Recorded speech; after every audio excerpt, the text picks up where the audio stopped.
We were on the Rideau Canal. We were just paddling along. We were going from point A to point B over 3 days. So it's a 3-day canoe trip. And on the Rideau Canal, obviously, there are locks. And we were a little flotilla of canoes. Leslie has her Voyageur canoe, which is 26 feet. And then there were a bunch of us in small canoes, mine's 17 feet. So we were packed into a lock. So all the Voyageur canoe and all these little canoes, and then all these giant American yachts. So we're way down here and they're way up there. And I also don't know how many of you know Dee Lawrence, but she has an amazing voice. And because we're coming from a group from Knox, we sing.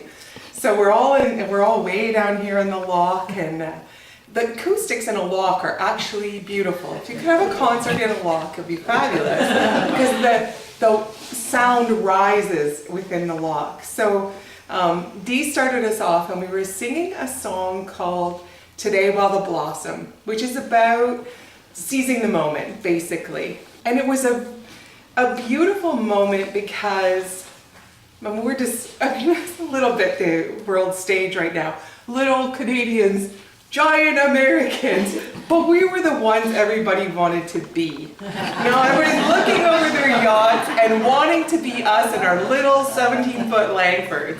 And it was an amazing moment. And I'll never forget it as long as I live. And one of the things, so along the lock there are old stone buildings, because it was built, I can't tell the exact date, but 1860-ish. And this flag was hanging out of, this is stone, and the flag was actually hanging out of a building. And I snapped the shot, and when I looked at it later, all I could think of was how proud I was to be Canadian, and that experience of the song rising up and those Americans looking at us. Anyway, that's my story. My name is Karen Wolf, and I'm a Pefferlaw girl, and very, very proud of being a Pefferlaw girl. The other passion I have is local history, and if any of you know me, you know that I've been involved with the Georgina Historical Society for many years. And I guess one of my passions is historical buildings that seem to be disappearing from the Georgina landscape.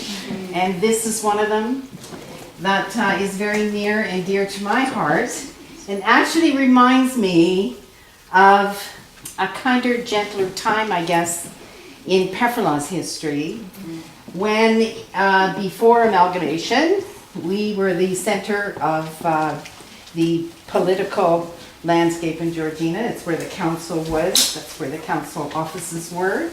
This particular train station served the town with about 8 stops a day. People originally would, there was a stockyard there, and so the farmers could get their stock to market.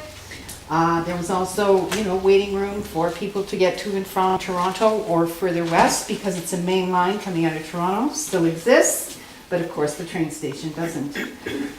And I guess, the painting that I started doing a few years ago before I started my other job, which I haven't had time to paint since I started that other job, but I was doing buildings that did exist once and don't anymore. And so mostly around Pefferlaw. And so I have a collection of buildings that have disappeared off the landscape in Georgina. And I just think it's kind of sad, and as a supporter of the Georgina Pioneer Village, I'm happy that we have been able to save some buildings that now are on the village and interpret our very rich and significant history in Georgina. And so that's what that's all about. This is Isabel. This is one of my very first pieces. I started out as a quilter, and I really had a lot of trouble getting the points and the 1/4 inches and the strength. So I was really starting to give up on quilting and everything. So I stumbled upon a course online, and it was called thread painting, and I thought, all right, I'll give it a try, and I took it on. And the lady who taught it had no art background, no nothing, and she'd been in the hospital and wanted to do something that was different in life because she was an accountant and she didn't want to do it anymore. And so she took up quilting. And she didn't do it, and she come across a book that had artwork in it, and she thought she would do it, and she took it on, and she created the woman with the pearl earring and taught it on the class. So I thought, all right, I'll try this. And it took me a few days to do it. It's all quilted on the outside and pencil crayoned on the inside, and I learned how to shade and learn to work with color, which I have no idea how to do it. So this is how Isabel was created, and she's one of my prized possessions, and it got me back into quilting and learning about fiber art. Thank you. Hi, my name is Grant Brown, and so I'm just over from the Trillium Forest, and I painted the watercolor of the Trillium. And I was inspired by the Trillium is because when I was younger, I grew up north of Kingston in the country. My dad had a sawmill, and across from where we lived in the spring, the first thing you would see in the woods is the Trillium. And back then, of course, I didn't do any art at all. This is a thing I've taken up in my later years.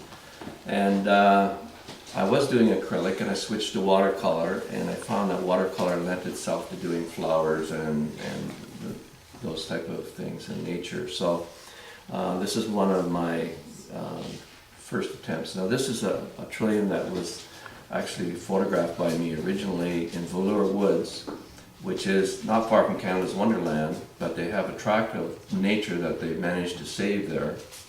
And it was near where I was living in Woodbridge before we moved up here 3 years ago.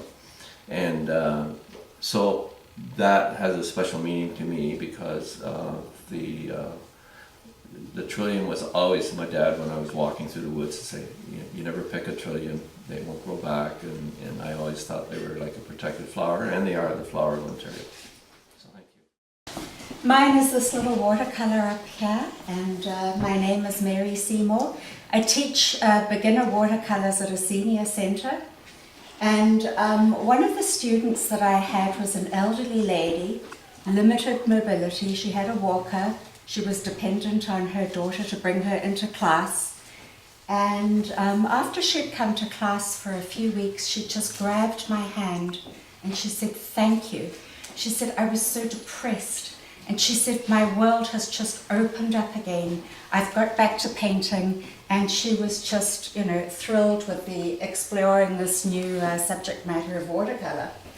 So she came into the class and she brought me a flower from her daughter's garden. And it was a peony. And I brought it home, and it was a little bud. And by the time I got round to painting it, it had started to droop a little bit and lose its flower, its petals. And it reminded me a lot of Joan, because there she was, maybe not so physically active anymore, but still very colourful, very interesting, and a very beautiful lady. And I haven't seen her for a while, but I hope she's still painting.